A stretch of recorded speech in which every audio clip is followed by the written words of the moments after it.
World heritage convention कि विश्व की ऐसी ऐतिहासिक महत्व की धरोहरें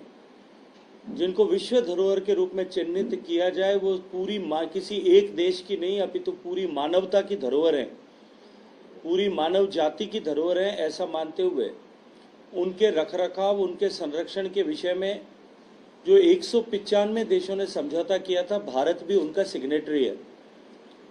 1972 से लेकर के अब तक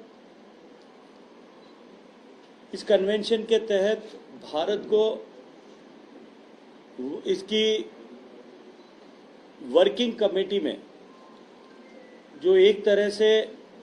इसका स्टीयरिंग ग्रुप होता है, उसमें काम करने का अवसर मिला। लेकिन ये पहली बार है कि भारत को अध्यक्षता के साथ साथ में भारत में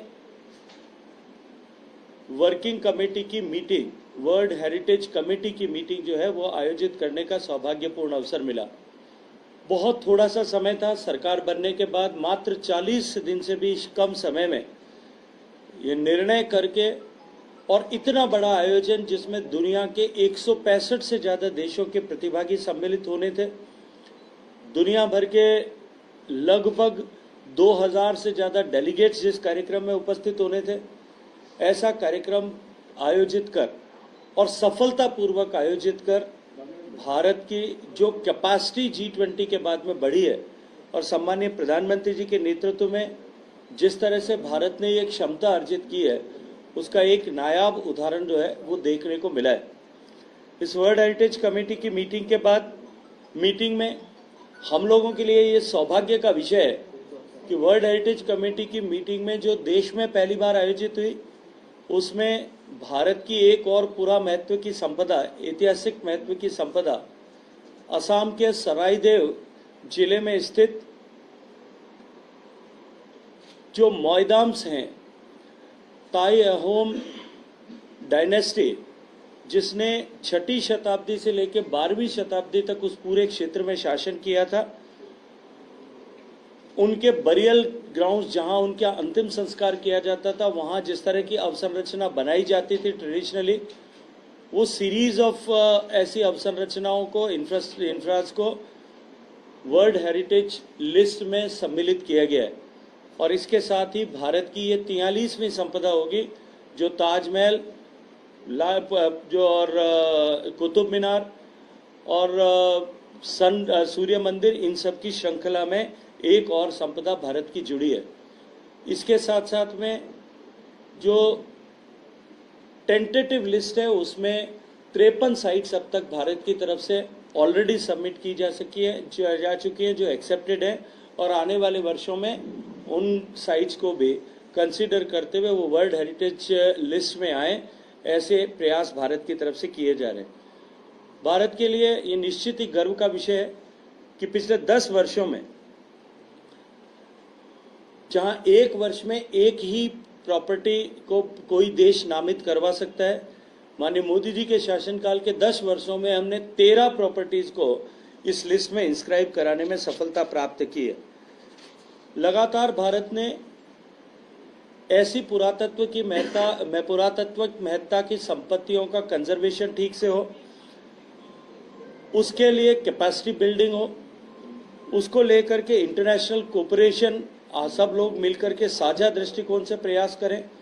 एक दूसरे के अनुभव और क्षमता से सीख करके प्रयास करें। भारत ने लगातार इसकी एडवोकेसी की है। G20 ग्रुप में भी, G20 की बैठक के समय में भी, जो भारत की अध्यक्षता में हुई, एक ऐतिहासिक निर्णय हुआ, जहां भारत की पहल पर जो 17 सस्टेनेबल डेवलपमेंट गोल्स, पहले मिलियन डेवलपमेंट गोल होते थे, उसके बाद सस्टेनेबल डेवलपमेंट गोल्स यूएन ने डिसाइड किए 2015 से 30 के लिए। 2030 के बाद के डेवलपमेंटल फ्रेमवर्क में कल्चर को एज ए स्टैंड अलोन गोल रखा जाए। अभी तक कल्चर दूसरे गोल्स जो हैं हमारे, उनके साथ में एक सहभागी के रूप में, एक सहयोगी के रूप में कल्चर को चिन्हित किया गया है। लेकिन सांस्कृतिक महत्व के विषयों को देखते हुए, उनकी क्षमता को देखते हुए कि उसके कारण से रोजगार सृजन हो सकता है, उसके कारण से जो है लोगों का सांस्कृतिक मूल्यों के साथ जुड़ाव हो सकता है,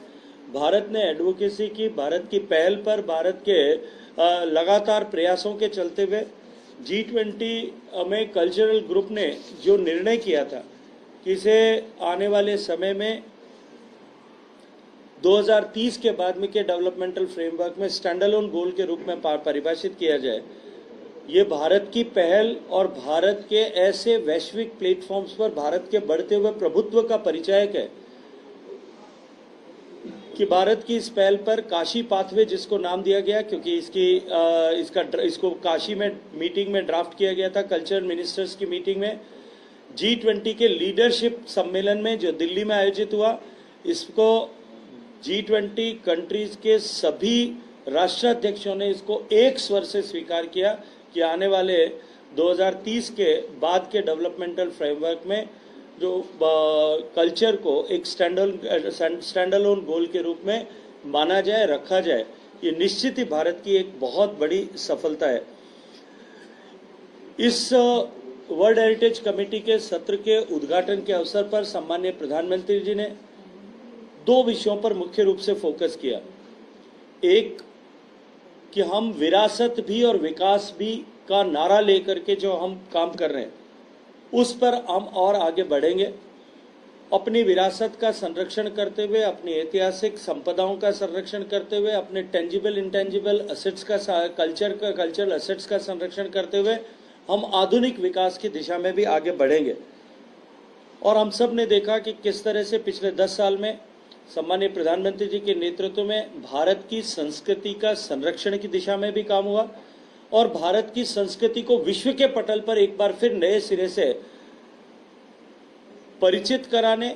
उसके प्रति लोगों का रुझान बढ़ाने में भी हमने सफलता प्राप्त की है। जहां एक तरफ नालंदा के विश्वविद्यालय का पुनर्निर्माण हुआ, काशी के कॉरिडोर का पुनर्निर्माण हुआ और इसके साथ साथ में उज्जैन में महाकाल लोक का निर्माण हुआ, उसी श्रृंखला में इस बजट में भी गया के महाबोधि मंदिर और विष्णुपाद मंदिर, इन दोनों के होलिस्टिक डेवलपमेंट की जो रूपरेखा बजट में रखी गई है। माननीय प्रधानमंत्री जी का ये विषय कि हम विरासत भी और विकास भी इन दोनों पर समान महत्व जो है दोनों को समान महत्ता देते हुए हम आगे बढ़ेंगे, इसका परिचायक है। इसके साथ साथ में माननीय प्रधानमंत्री जी ने कहा कि हम केवल भारत में भारत के देशों के ही ऐसी पुरातात्विक महत्ता की संपदा की रक्षा नहीं करते। हम जब ग्लोबल कोऑपरेशन की बात करते हैं तब ये अधिकार हमें इसलिए मिलता है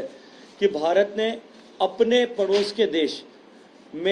देशों में भी जहां इस तरह की क्षमताएं नहीं है, वहां इस तरह की ऐतिहासिक महत्व की, पुरातात्विक महत्व की संपदाओं के संरक्षण में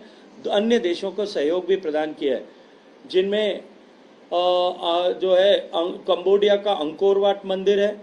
चाम टेम्पल्स ऑफ वियतनाम है, म्यांमार के जो है वो बागान स्तूपाज हैं।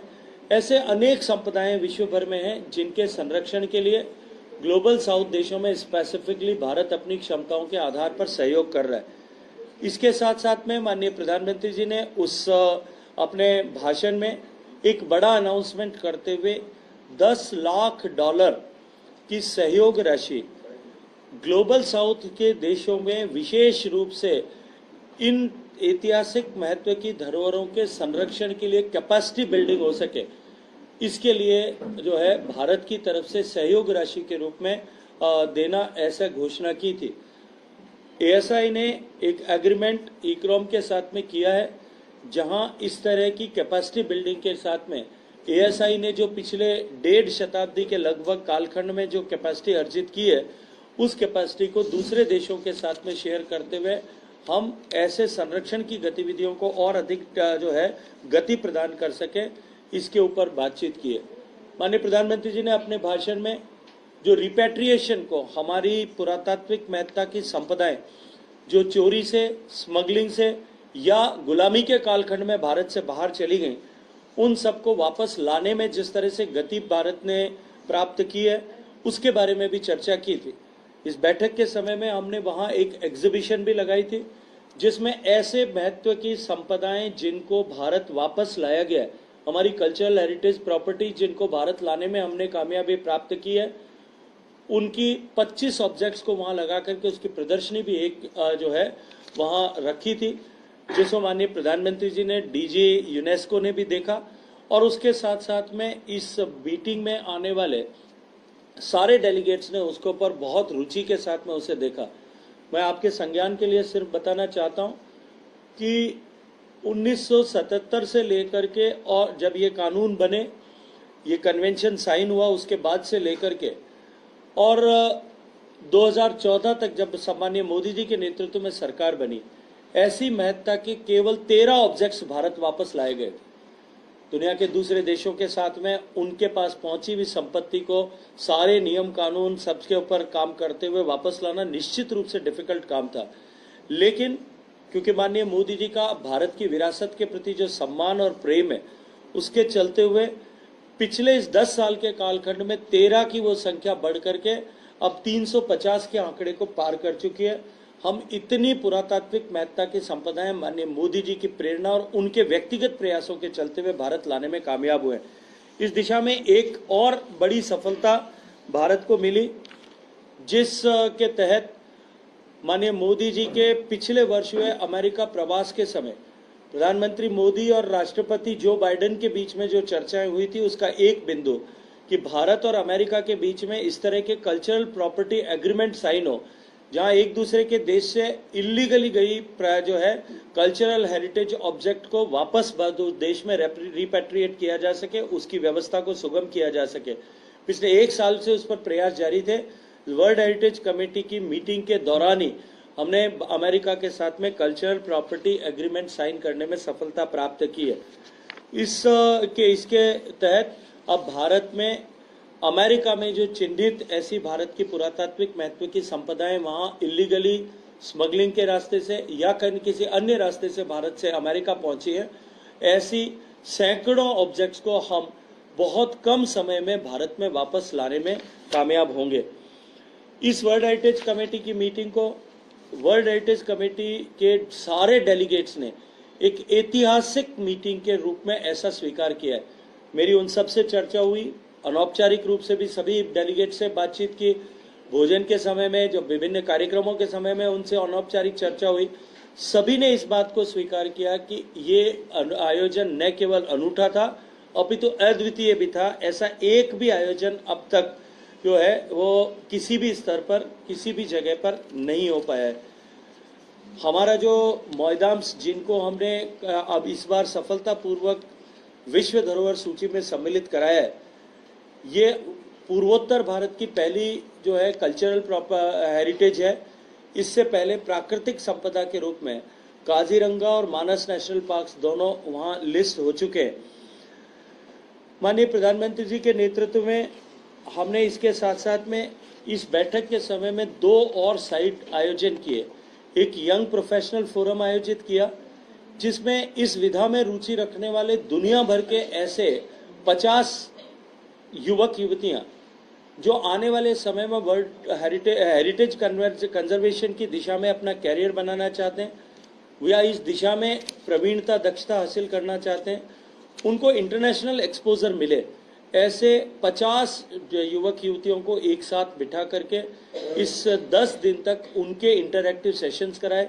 इसके साथ साथ में उन जो है एक्सपर्ट्स ने जाकर के अपने वहाँ व्याख्यान दिए। इस समिति के समय में आए हुए डेलीगेट्स ने वहाँ जाकर के अपने अनुभव के आधार पर उन सबको वक्तव्य दिए और निश्चित ही इन सभी प्रतिभागियों को इस दृष्टिकोण से